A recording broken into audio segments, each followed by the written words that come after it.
Last week on the show, Dominic Guanzon and I, who's joining me right now, privileged and honored as always, we talked about Phil Lord and Christopher Miller. It was breaking news that day that they were fired from the Han Solo set. They didn't walk away, they were fired. They were fired with another F word. We said the other F word, failure, on the air last year. Now we're talking fired over here. So anyway, yes, Phil Lord and Christopher Miller confirmed fired from the still untitled Han Solo film. I guess we're just calling it Han Solo, though I don't know what it's going to be called. But anyway, so we talked about that last week. It was breaking news then. We didn't know a ton of information. Phil Lord and Christopher Miller, obviously the directors of 21 and 22 Jump Street, in addition to the Lego movie, as well as on the Lego Batman movie. They have a great pedigree. They really do. Their style of humor, I can't describe it right now, but it's good. No, it's very good. Improvisational and everything, which we're going to talk about. It feels natural, I'll say that. Yes, very fly by the seat of your pants and stuff. Very good. So and we're kind of rushing through it, though, just because the exposition, because I know we're very excited, hyped up to talk about. But according to the Hollywood Reporter, that's where all this information's coming from. Kim Masters. Very good article. Kim Masters wrote a brilliant article called "Star Wars Firing Reveals a Disturbance in the Franchise." Kind of a cliche title, but the rest of the article is good. Oh, I like the article too. I don't know. But okay, well, go ahead. I mean, you are a hater. Semantics. Hater today. But anyway, so yeah, Masters wrote a brilliant article, hugely detailed, talks about Lord and Miller's relationship with Lucasfilm's current president, Kathleen Kennedy, and a couple reasons why that led to Lord and Miller's firing, just to get this out of the way. First off, one of the things that troubled not only her, but also Lawrence Kasdan, who has been a screenwriter, executive producer, and sort of as what she refers to as the keeper of the Star Wars flame. That angered him too. That was one of the first things was that Lord and Miller were using very limited camera placement setups. They were only using roughly 3, as opposed to what Lucasfilm deems as a standard 12 to 15. So they were using very limited camera setups in terms to capture shots and angles. Not only that, and I kind of thought about this initially after we got off the air that night talking about it, the other difficulty that Kathleen Kennedy said she had with Lord and Miller's directions was that it was a less accommodating style. They're so used to being comedy directors. They're so used to allowing actors, telling actors, you do what feels best for you in this situation. That's how they get natural comedy out of people. Natural comedy, natural performances. Improv has worked extremely well for things like Curb Your Enthusiasm and whatnot. Not that they were a part of that, but it probably helped a lot with 21 Jump Street. Yeah. And it's very character-centric. You cannot do that in a sci-fi movie that demands scripted conversation, scripted exposition, backstory. I would argue you cannot do that. That is almost incompatible. So not only that, now we'll get into the discussion in a second. The other note was too that Alden Ehrenreich, who is from the movie Rules Don't Apply, the Warren Beatty film, he was actually he's the lead star. He's playing Han Solo in the film. Lucasfilms brought Ehrenreich a acting coach. Now that's not abnormal for an acting coach to be hired, but it is abnormal for an acting coach to be hired this late in the shooting. I mean, it started filming in February. The coach was brought in June. Not to mention Lawrence Kasdan was kind of like a backseat director, shadow director, if you will, on this project, and he was very dissatisfied with Lord and Miller. So now, as I'm sure people have known, Ron Howard is taking over the project now. He's taking over directing duties. The shoot, which was supposed to wrap in 3 weeks, has now been extended to September. There's your information dump. Dominic, what have you got to say about this newfound information? I think the spotlight is absolutely being shined on. I'm not quite sure. But the spotlight is absolutely highlighting just how the rigidness of the Disney, the Disney style of movie is really starting to play out in terms of these franchises. Indeed. Now, we've seen bits of it in Marvel with Edgar Wright leaving Ant-Man, and I'm sure there's Tim Miller on Deadpool too. Absolutely. Yep. We talked about that last week. And then now seeing it in Star Wars, we are absolutely seeing it really blossom.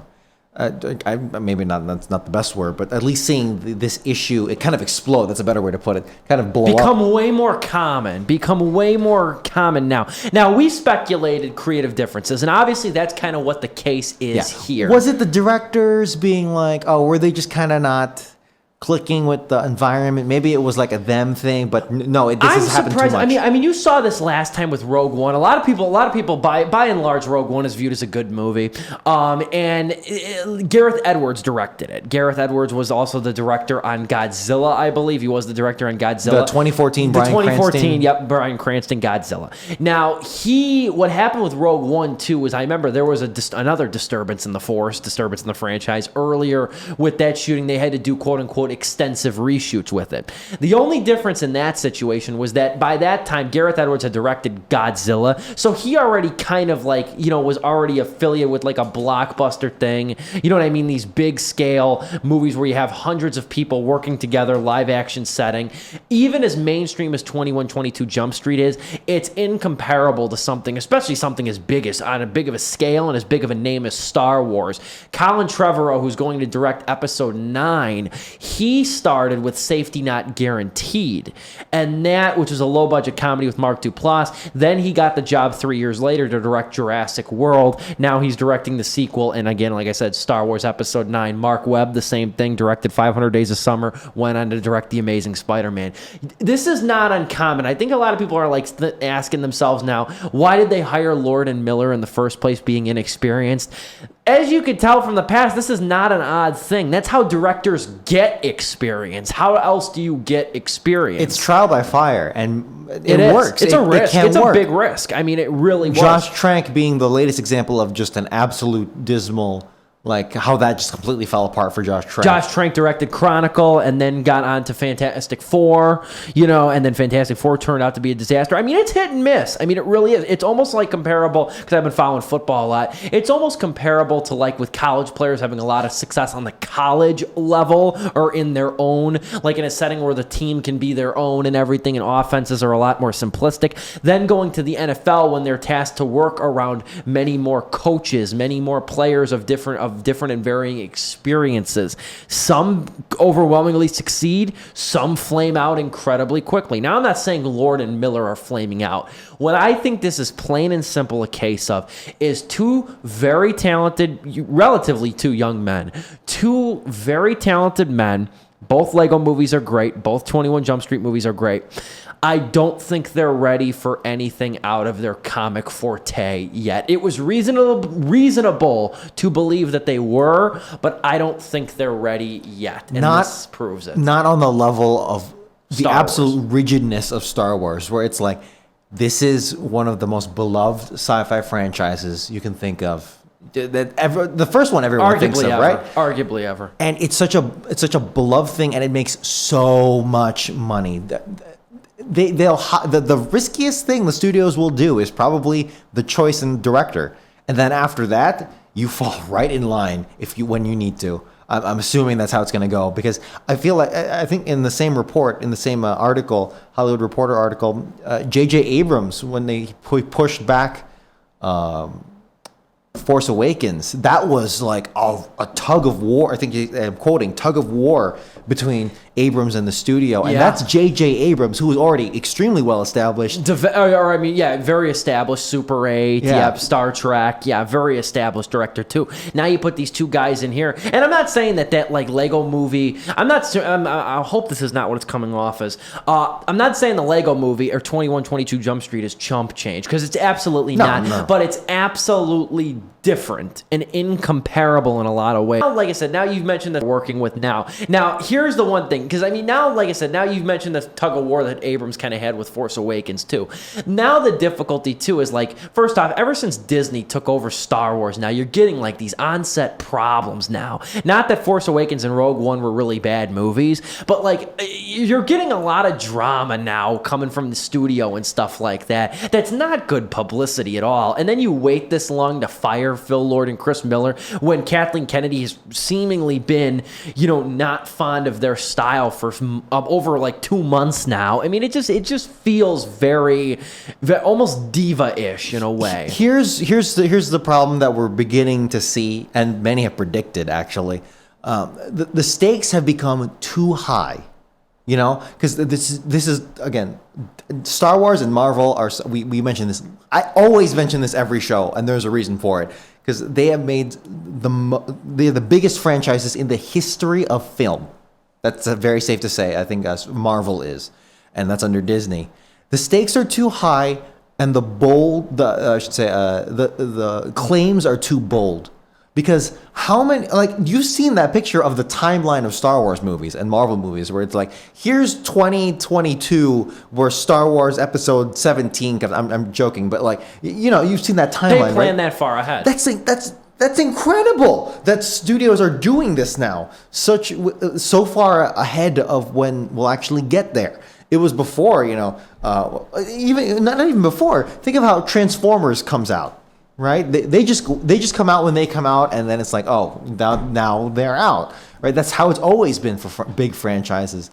But the claims have just become so bold again with the stakes too high, and now the it's become too rigid. Yes, and especially the structure has become too rigid. Yes, in this situation, it's not fluid. Yeah, and like again, from what they're talking about too, with like Lord and Miller's improvisational tendencies and comic directors coming. That's what they've known. Now, at the same time, too, you wonder, and it probably happened, you wonder if Kennedy or somebody else butted in and said, like, you should do this, you shouldn't do it like this, or kind of gave them guidance, or were they kind of thrown into this fire, kind of like given their own creative reign and weren't told until it was too late that maybe what they were doing wasn't successful, or they kind of operated around them, because it said, too, that was kind of like how Tony Gilroy, Lawrence Kasdan to, like, evaluate some scenes. That was kind of like how Tony Gilroy was brought in as a screenwriting advisor for Rogue One. You know what I mean? And like in sort of those situations, you wonder if this was like a communicative situation, or was this all kind of happening behind the scenes of the Han Solo film? And that's what you're wondering now, because now, like I said, Ron Howard's taken over the project. Ron Howard's very trustworthy director too. One of the most. Very experienced, very good. I like Ron Howard a lot. I think he's a very good director with a good style. And now the interesting thing is you're going to wonder with the directing credits, like who's directing Han Solo? I can give my opinion, but what's yours? The Directors Guild of America is going to decide. They're going to decide. In situations like this, that's what they were made. That's what the guild exists for, is to give directors credit. You know what I think might happen, and this is just me just spitballing. What I think is going to happen, because they're going to be shooting till September. That's a long time.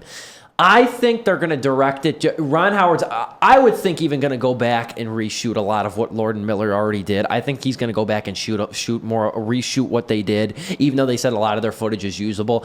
I think what's going to happen is that Ron Howard is going to wind up doing about 52% of the directorial job to get the credit. And then I wonder, I assume maybe Lord and Miller will get like second unit director credits or executive producer credits or something like that. Their name, I would think, almost has to be on it in some respect.